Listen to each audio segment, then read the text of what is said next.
Well, good morning and welcome to everybody in the lobby here. I see a few more people rolling in, so appreciate y'all jumping on board for another session of Nutanix at 9. Today we're going to be focusing on not just the Acropolis operating system, but we've actually got a few extra guests with us today that I'm excited to have kind of close us out with some additional content that we've been adding to kind of what we typically do here on the Nutanix at 9. So thanks again to those of you that have been coming out to this, and if you're new, we'll kind of take you through what we plan to do here in just a second, so you kind of know what we're up to. So, like I said, we've got a few people on board today outside of Mike and myself, so we'll do some introductions first and foremost, just real brief, so you know who's kind of talking about everything that we've got going on today. We will then move into what's new with Nutanix. So this is the section where we talk about any updates, product releases, anything new as far as like the actual Nutanix technology goes.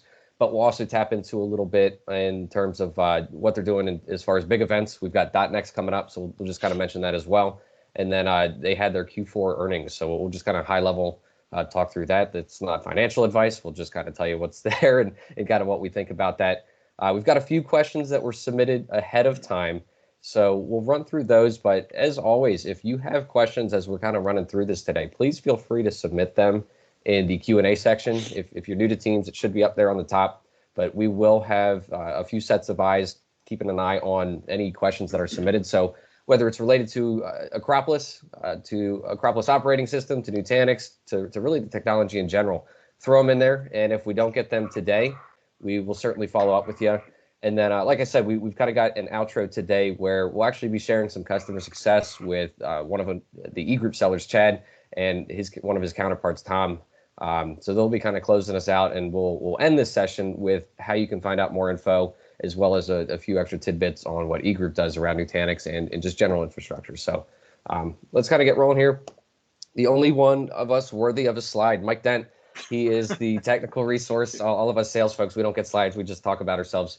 But Mike, thanks again for jumping on with us here. I know we're getting close to 9 years with eGroup, but do you mind doing a quick intro on your side for those of you that maybe haven't met you yet? Absolutely. For those who haven't gotten the pleasure to meet yet, I lead our data center practice here at eGroup. So our professional services wing that kind of handles anything traditional data center, hybrid cloud, and heavily focused on everything Nutanix and everything under the Nutanix world. So so I try to go back. I think we did our first Nutanix deployment in 2015 now. So it's been a good number of years, and hope to keep that going. So one of these days we'll get that Nutanix tattoo message back on the screen, even though you took it off. It made me sad. I will. I'll get the font down. We'll put that in the notes for the next one. And I'll do it. Maybe we'll get matching ones. I don't know. We'll see. I'm good. If you buy $500,000 in Nutanix today, Mike will go out this afternoon and get it done. So I'd take that deal from anybody. Chad, make it happen. Yeah, that was recorded, so it is a real thing now. Awesome, Mike. Well, no, great to have you. I'm Dan Drude. I'm one of the co-hosts here. I actually cover for eGroup. I'm up in the DC area. I live in Northern Virginia and cover Virginia, DC, and Maryland. And then Chad and Tom, do you guys mind just chiming in real quick on who you are and what you do? Go ahead, Tom. Sure. Tom, I work for Nutanix. I'm an account manager in the Tampa Bay area. Been with Nutanix about three and a half years now. Prior to that role, I was running our DR as a service business for most of the Americas in a specialist role. Awesome. Good to have you, Tom. Thanks. Hey, Dan. Chad Lanman, account executive here at eGroup, going on 11 years now, and cover a number of accounts throughout the Southeast. And we've been working with Tom over the past couple of years, developing new business in the Florida market, Central and Northern Florida for us, and looking forward to talking to everybody today. Yeah, thank you both for joining, and we're looking forward to mixing up kind of the session here and having you guys share some of what you've been doing and kind of closing us out here. So looking forward to that as well. Again, any questions as we kind of move into what's new with Nutanix, what we're talking about today as far as AOS goes, feel free to throw them in the chat, and in between the four of us, I think we'll probably be able to help you all out here. So if you haven't taken a look at eGroup quite yet, this is our slide. We'll kind of do a quick run through of it. eGroup is we're about 20 years old now, privately owned, debt-free organization. We're headquartered out of Charleston, South Carolina, and we focus on a a very focused, to use the word again, portfolio of solutions. Nutanix being a big piece of that. Kind of the essence behind our motion is that we have proven solutions that we have been able to repeat across industries, across verticals, whatever you want to call them, that deliver predictable outcomes and also lower your overall cost.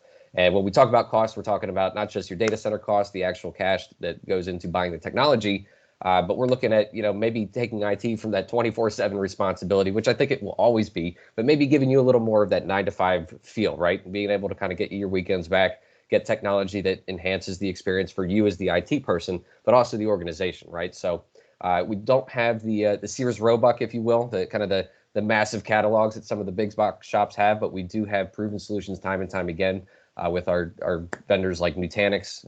Microsoft is a big one as well, and a handful of others. So if you have questions on just the eGroup in general, feel free to throw those into the chat as well. But we're really excited to be able to continue to bring our success with Nutanix to more customers and talk about that today with you.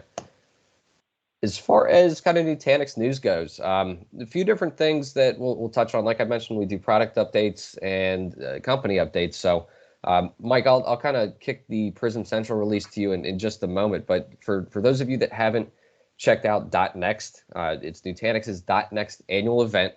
Used to be a big get-together, kind of one of those let's go to Vegas type things. They've done it all over the country in previous years, but this year it will again be virtual. And this is typically where we see a lot of great presenters, including kind of the C-suite and where they're taking the company. They get some good guests on board. I don't have kind of the roster there, but if you check out the registration, they've got some cool personalities that will be joining them for this year's session.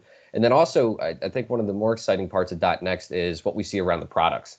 So typically, this is where we see new product updates, big product updates, maybe acquisitions, new features, things like that. So this will be a really good chance to really get a good eye on what Nutanix is doing, especially as they've kind of converted from the traditional software sales model to their new subscription model. And we also highlight kind of the Q4 earnings here. They've really taken that momentum on that conversion to subscription, where I think we're seeing a lot of the industry go, and really done quite well with it. So kind of beat the Wall Street earnings. They've got over 20,000 customers. I mean, that is not insignificant in any sense of the world, but it's really, this little graphic here is a great look at kind of how they're doing, where the company's headed, and what they've been able to do coming out of that subscription conversion about a year and a half ago or so. So really, any questions on that, feel free to throw them in there. Mike, do you mind kind of taking us through the Prism Central release and anything maybe that I haven't covered today as far as technology goes? Yeah, I'd say to kind of dovetail off your .next experience, for those current Nutanix customers or even customers looking at Nutanix, go, because it's free, great content, but the labs they've got and the accessibility to labs, right? I mean, it's one thing to have be able to sit through sessions and see some good content. It's the other thing to be able to put your hands on every single product Nutanix has through a guided lab.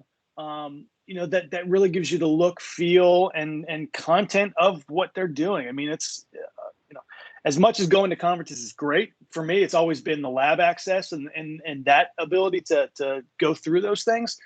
So if you're on the fence about whether you're going to get anything out of .next, man, if nothing else, just register and go do the labs. You can spend 2 or 3 days just doing labs alone, and really getting a look and feel for the entire product suite. So Prism Central, right? We've seen Prism Central 2021.7, I think, was a big release as well for some feature and functionality. 2021.8 again brings some nice additional changes for licensing, right? Historically with Prism Central, your clusters had to be kind of licensed at the same level to be managed by Prism Central. So now we get the ability to set different licensing types, right? Prism Central has, Starter, Pro, Ultimate, from a content or from a licensing perspective. And we've seen Prism Central kind of evolve over the years from just being 2 types of licensings to multiple different licensing structures. So now I can have the ability to mix and match my clusters that Prism Central is managing. Again, just some flexibility there, right? Kind of key to the portfolio is giving you flexibility from the product itself. And really, as we see Prism Central continue to evolve, this just kind of flows with that, right? With the extensions that Prism Central has, the app monitoring, app discovery, right? Being able to discover what applications are in your network or running within your environment that maybe you just don't know, with some shadow IT going on. So again, Prism Central continues to evolve, and this is just one other facet of that evolution. Yeah, no, good stuff. I think the licensing type for a lot of organizations, we've seen a lot of groups kind of core IT turns into a service provider of sorts, and so maybe they need that top tier, right? The ultimate licensing, they need the highest level, but for their customers internally, right? Hey, we need a starter kit for subsidiary XYZ over here. So I think that flexibility, to your point, is it's exciting to see. I think just being able to kind of navigate the licensing as needed is something a lot of customers have wanted out of a lot of enterprise tech. Anything else Nutanix news-wise? Are we ready to rock into the questions? I looked again this morning. Nothing new. Just continued awesomeness. Yeah, I think they're holding out on us for .next. Probably going to steal our glory for our updates here. Exactly. Awesome. So let's we had a handful of questions submitted today and kind of summarized a few into 2 questions. So we'll kind of go through these. But as I said, if you got them in the head there, throw them in the chat. We'd love to kind of run with what you got and kind of take this where you want to see it go. But I think this one will probably cover a lot of questions that people have around Acropolis Operating System. So Mike, maybe walk us through kind of the differences here, but maybe before we jump in, anything to note on Acropolis Operating System? What's kind of the foundation that we should set before we dig into kind of the difference in the hypervisors? Yeah, that's a good question. I like it when it was called NAS, back when it was the Nutanix Operating System before it became Acropolis Operating System, right? When we look at AOS and we look at the entire ecosystem of Nutanix, AOS really is that driver for the software kind of ecosystem of the platform, right? Everything kind of happens out of AOS, out of the controller VM. So when we talk about AOS, what is AOS, right? We're specifically talking about the software stack that lives within the controller VMs. That if you're a Nutanix customer, lives on every single one of your nodes. If you're not a Nutanix customer, controller VM lives on every single one of your nodes. And that's the software stack, right? It has the integration with the hardware, right? The AOS and the controller VMs manage the storage. It manages the compute, integration from the hypervisor to the VM level. It manages a lot of the environment. So, AOS is that key differentiator between when we look AOS and the controller VMs is that key differentiator when we compare, different hyperconverged systems about why vSAN with VMware and the in-kernel, capabilities of the software and versus the user space that AOS brings with the controller VM, right? So you can argue those differences, but the key point there is that AOS is that driver for all of the software capabilities that Nutanix brings, right? Yes, there's hardware associated to it, and there's always going to be hardware. But AOS is that key differentiator and that driver for everything that Nutanix does. Now, whether that's within the controller VMs themselves, or whether that's really within Prism Central, which, Prism Central we just briefly talked about, is kind of an extension of that controller VM, right? As we see the evolution of the product, things aren't being put in the controller VMs necessarily, they're moving up to Prism Central. So the core tenets of Nutanix is AOS from the software side, and then we see the extensions going out. So what's the difference in AOS when Hyper-V, VMware, and AHV is used? In the grand scheme of things, almost nothing, right? The same controller VMs are deployed. The same features from Prism and functionality from Prism is there. A lot of the differences, we have to look at the architecture of the stack, right? So when AHV is used, right, how storage is allocated from the physical disks to AOS, to the controller VMs, and to the hypervisor is done differently, right? It's done through iSCSI with AHV. If we look at VMware, that same disk stack, the same hardware is done through NFS. And if we look at Hyper-V, it's done through an SMB share. So AOS at its core, right, provides the same functionalities regardless of whether it's on a Hyper-V, hypervisor, VMware, or AHV. It's still provisioning that storage the same, even through different mechanisms, right? But it's still aggregating that storage, providing the same kind of features and functionality from a storage perspective. So if I was to look at AOS or look at Prism really on a Hyper-V cluster, VMware cluster, AHV cluster, it's 99.9% the same, right? I like to tell customers today that are using VMware, the only time you go into the VMware environment anymore is to make changes to your VMs. And in many cases, we can make changes in Prism, even though we're using VMware, right? So I can see the VM console of a VM through Prism running on VMware, right? So again, a lot of times I tell people, live in Prism, right? Stay with AOS, stay in Prism, stay there, but then move out to your hypervisor as needed, only for those few changes you need. Otherwise, you can get everything you need within Prism, right? So AOS as a core, right, is the same regardless whether it's on Hyper-V, VMware, or AHV, regardless of the hypervisor. So that provides a simplicity and commonality across those platforms. And then from an administration perspective, it's the same look and feel regardless of the platform you're on. So it makes it very easy to migrate from a VMware cluster to an AHV cluster to a Hyper-V cluster, et cetera, on the Nutanix platform itself. Nice. Yeah, and I think it's important to note too, right? Like, so obviously AOS is really the brains of the operation for Nutanix.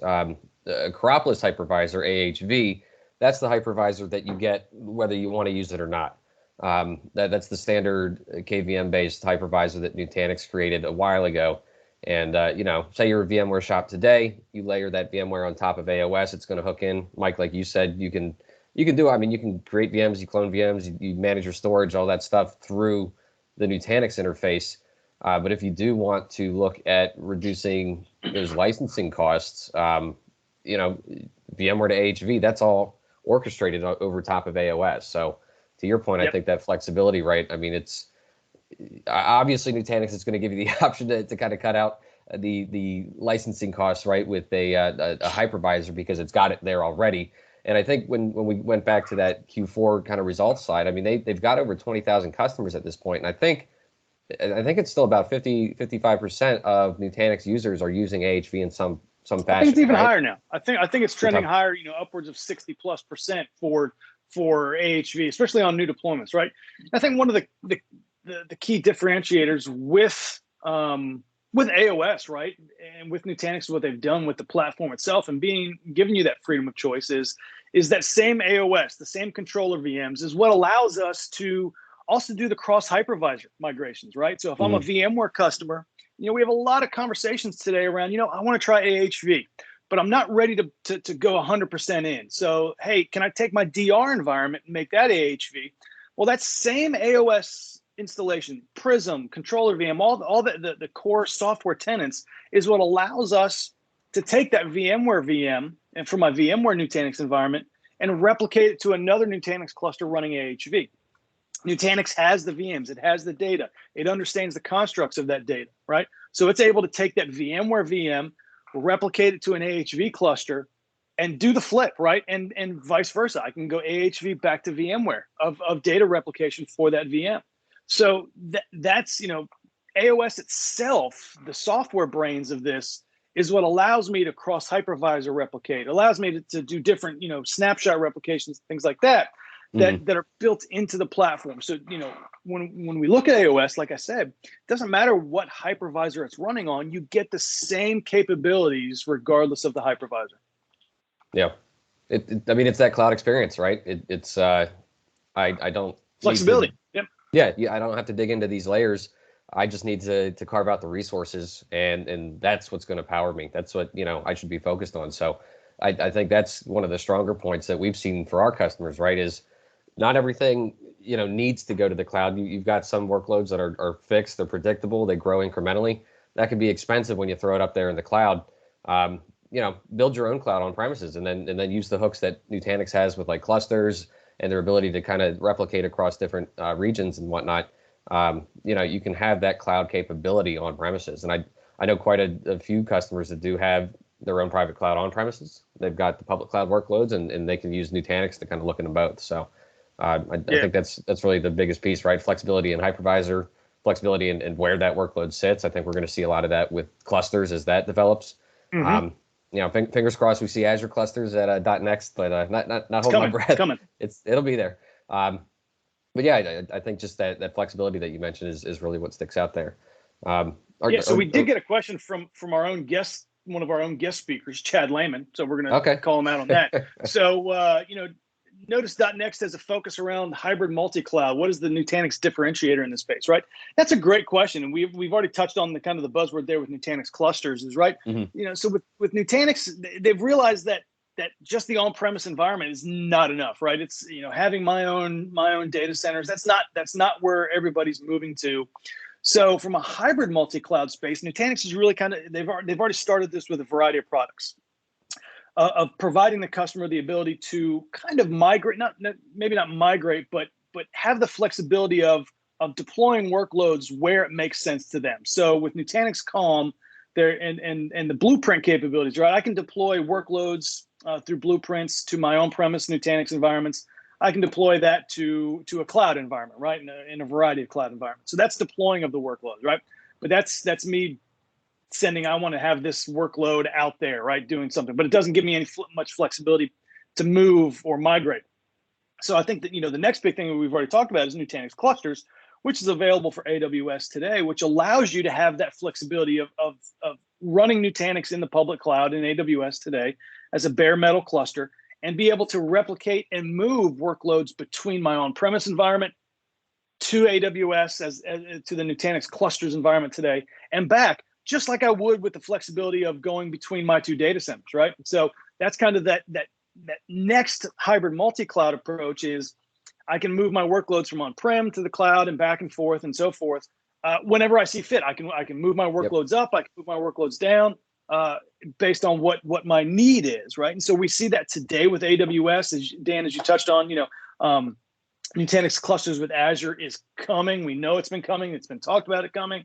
We just want to see it, right? So kind of, Chad, I guess to your question, hybrid multi-cloud, the biggest differentiator I'd say today is going to be that Nutanix Clusters capability for migrating my workloads to a public cloud and back with the same simplicity that I do today with just pushing a button and failing over to my DR environment, right? That cloud is literally just an extension of my environment, and I don't have to worry about, when I fail up there or fail back, what's going to happen to my VMs? What kind of data loss am I getting? Because I'm using the same Nutanix capabilities that I've got today to fail over to my DR environment works going to a public cloud and back. So, we've got the calm ability to put workloads where we want, giving me that flexibility of test dev and DR and live and production or so forth, but also that migration of data or movement of data between clusters, whether that's on-prem to on-prem or on-prem to cloud and back.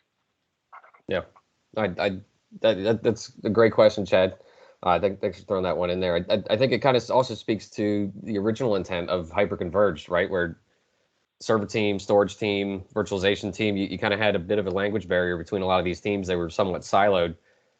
HCI comes in, Nutanix specifically, and eliminated that, and everybody was suddenly speaking the same language. We're in the same interface, and now we're just extending that out to the cloud, right? So whether you're AWS, Azure, on premises, you don't need that translator to move between. And I think that frees you up to go, get more into the dev side of things. That gets you more into the apps and services side. And I think like the technology evolves, the teams that run these have to evolve as well, right? So virtualization architect at a certain scale, absolutely still necessary. But for a lot of customers that we see, you don't have to be a specialist anymore when it comes to infrastructure. You can get something like Nutanix.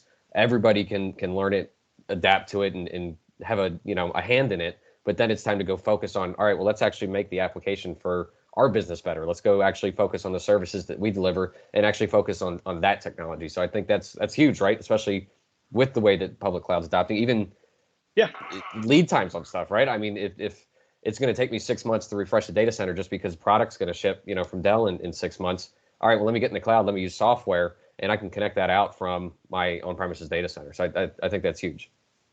Exactly right. So let's hop into our second question here.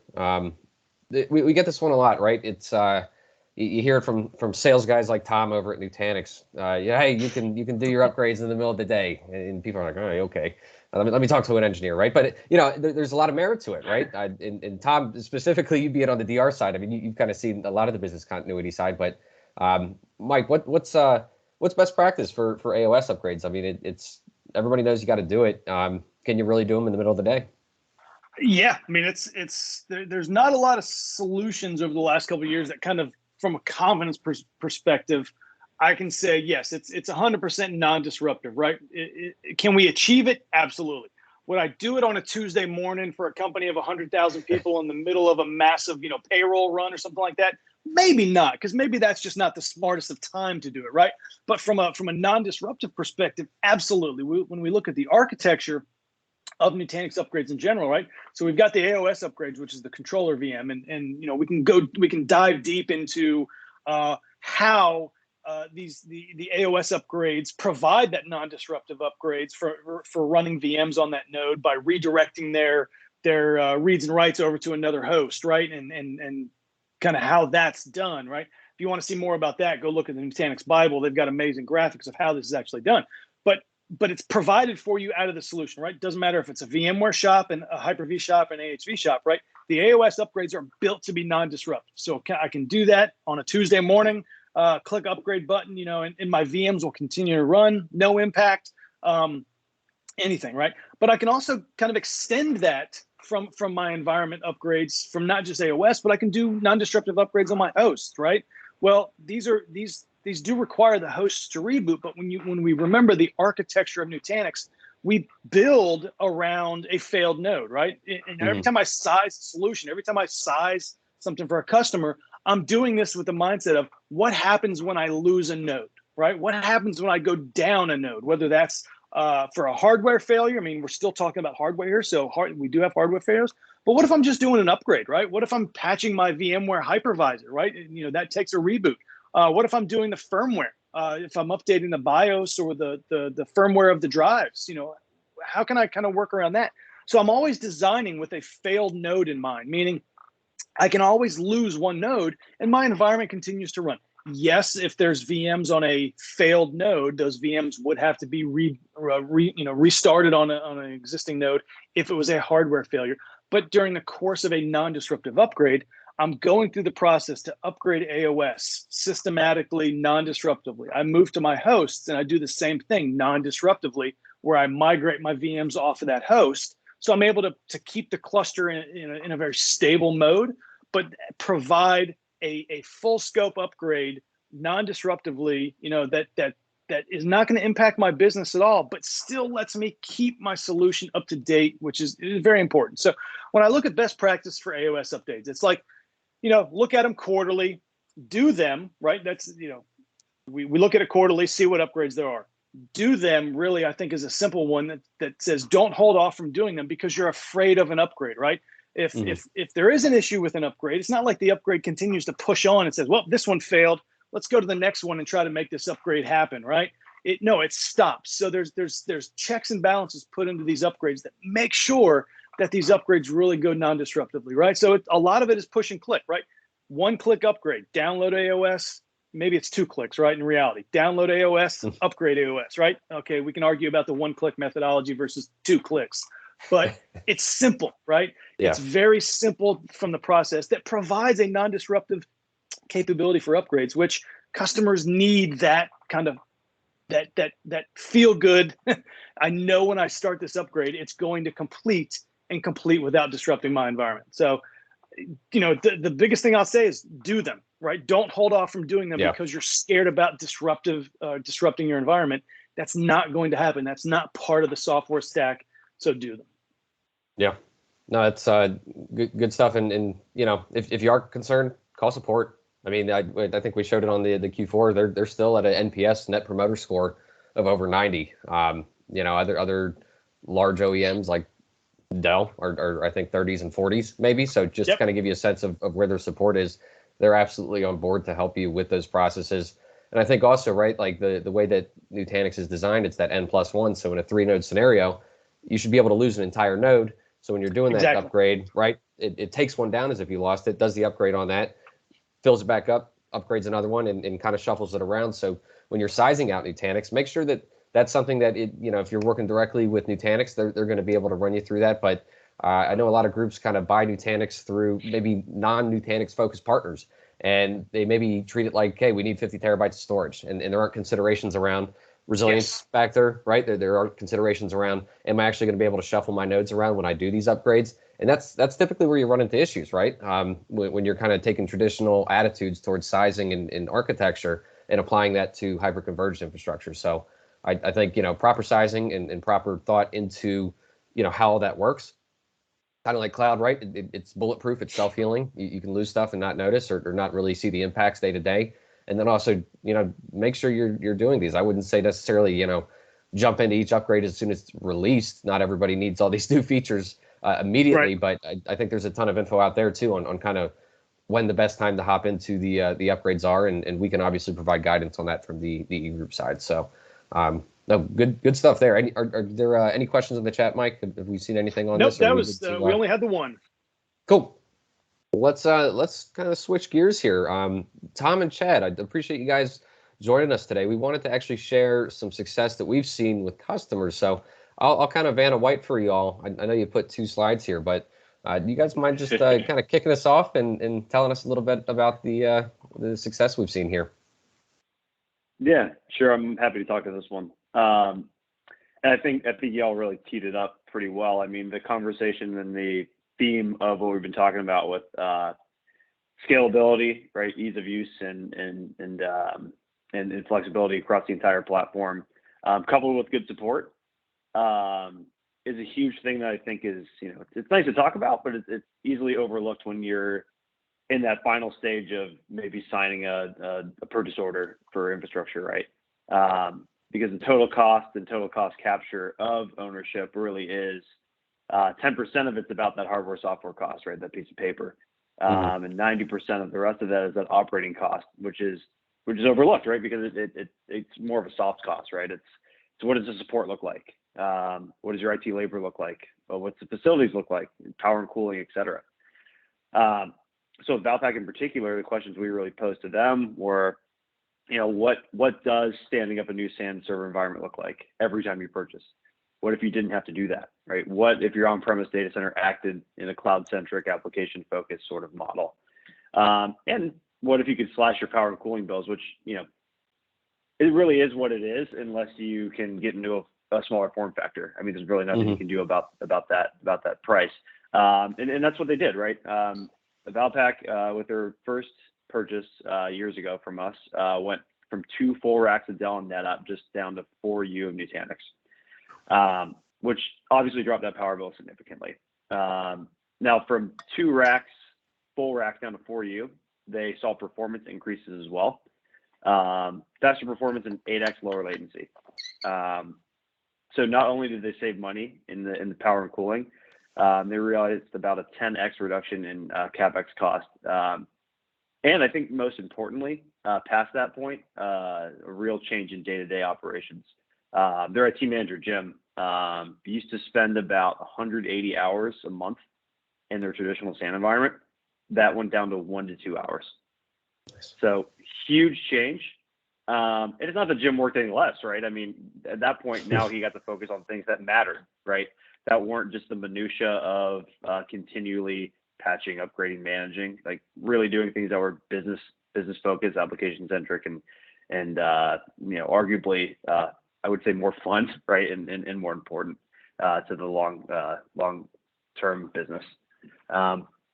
Chad, do you want to talk on yours? Yeah, just real quick before we move off of Valpak there. I know that, Tom, you spend a lot of time, like you mentioned, in disaster recovery as a service and that offering. Do you mind touching on it, maybe a customer or two, just at a high level? You don't have to name names or anything like that, but just some use cases there that kind of jump out at you? Yeah, sure. I would say, I guess I can speak in general and then sort of dovetail in the customer piece. One of the things I really enjoy or find interesting about our DR as a service offering is it's not just a, hey, me too, right? We have a cloud offering for DR. I think it really does solve an issue that some others don't. And the real reason is this, right? Xyleap is the name of it, and it's operated out of the Nutanix cloud. So it runs under the same common OS as your on-prem Nutanix infrastructure. So to that end, under a common OS, there's no need to disparately manage 2 static environments. So as you set up your policies, protections, et cetera, in your on-prem environment, that automatically migrates over to Xy. So there's really no need to set the whole thing up.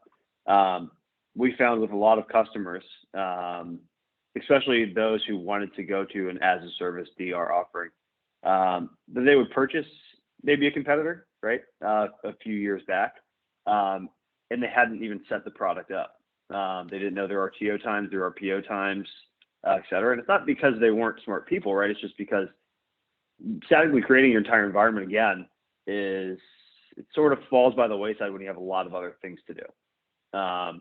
So that was always the biggest hurdle we would see to actually creatively and effectively setting up a DR plan, where that problem now goes away. So while in theory, right, it's great to buy a product and have something for DR, it's not really useful unless the thing's set up. And what if you didn't have to set it up? So that's really where we've seen a lot of success and differentiators with the product. Yep, definitely. We're seeing a lot more conversations to leverage that rather than kind of, building out a secondary site, right? Mm-hmm. So sure. Appreciate that, Tom. Yeah, so the success story that I'd like to kind of focus on is just, it's a long time, valued client of ours, a county government here in the Southeast, roughly 4,500 employees across, I want to say 35 departments. And they have been able to consolidate over the last 4.5 years across, I think it's roughly 22 total nodes now, and now running 100% AHV. And we're able to, replace an aging, I guess, patched together infrastructure with different platforms and consolidate and adopt a hybrid cloud approach and strategy, leveraging Nutanix AHV and pairing that with Microsoft Azure for secondary storage and archive. So you can see there that they were able to the biggest return was eliminating that VMware annual renewal, which was reaching 6 figures, and they also were able to save on their co-location data center footprint quite a bit and reduce monthly management by 80%. So it's a great success story that is kind of a phased approach that now is finally kind of there as far as 100% AHV, as well as leveraging a multi-cloud hybrid approach, and really a valued client of ours that we've worked with Nutanix on for the last, like I said, 4 to 5 years in making that transition and that transformation. One other that we don't have a slide for is a healthcare customer that actually built out their VDI environment. They're leveraging Citrix, but built out their VDI environment on Nutanix on premises for their developers, and then have a hybrid cloud approach with that, and move their call center and some other non-power users to Azure to run Citrix in Azure. So a combination there where our team helped with the design, deployment, and ongoing support. And it's another great success story, kind of combining the best practice and use cases across Nutanix and Microsoft. So really appreciate everybody joining here today. Dan, I'll turn it back over to you for the closing statements, I guess. Yes, awesome. Thanks, guys. No, good stories, and I think you can always appreciate when like a state or a local government is innovating in this sense, right? I mean, it's if you live in their region, it's great to see your dollars at work, right? Very, very efficient stuff, and thanks again for sharing. So what we always follow up on these sessions with is just kind of some additional info. So I always say look out for Leanne. She heads up our business development here at eGroup, and we'll be following up with everybody here. We'll also be announcing the raffle winner via email as well. So keep an eye out on that. Leanne's email is down there on the bottom of the screen, but any other info that you might need, or if a question pops up, feel free to send it back to her, and she can loop in, myself, Chad, any of the team here, and we can dig into this. We also have something that I wanted to highlight, which is our eGroup Technology Portfolio Optimization Assessment.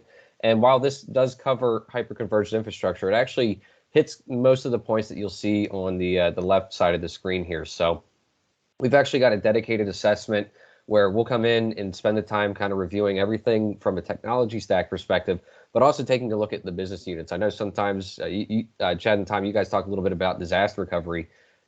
Part of that is just interviewing the other business stakeholders, right? And so we'll look to incorporate as much of that as we can collect into this optimization assessment, and then provide recommendations around how can we optimize your on-premises infrastructure? How can we incorporate public cloud in a cost-efficient manner? We'll talk specifically about Hypervisor if that's something that you want to dig into as well. Nutanix obviously being a big focus for eGroup, where you're going to see a lot of what we talk about today as part of that assessment. So if you're not already on Nutanix and are interested in just kind of getting a good look over, think of it as a kind of a checkup with the doctor, if you will. We're happy to engage further on that assessment and kind of dig into what you're doing today and identify a roadmap that can set up certain times and actions that can provide better automation and kind of give you some time back to do what you need to do for your organization. So like I said, keep an eye out for Leanne. She'll be following up with everybody here today. This is just our general info. If you do need it, feel free to kind of reach out to us at any of these contact methods here. And if there are no other questions in the chat, thanks again for everybody that showed up. And like I said, we'll be announcing that raffle via email. Any questions in there? Sorry. Real quick, Dan, I believe we do have the green light for some Nutanix marketing goodies for attendees as well. So we follow up on those. So nice. More swag. Gotta love it. So yeah, definitely keep an eye out. We'll be following up with some good stuff here. And yeah, thanks again for all of those that have been checking out the Nutanix at 9. I believe we are off in 2 weeks as .next will be happening. So we'll circle back on Nutanix at 9 in October and be doing a recap if you can't make .next. But check out our website. We've got all the recordings of past sessions, and we'll look forward to seeing you on the next one.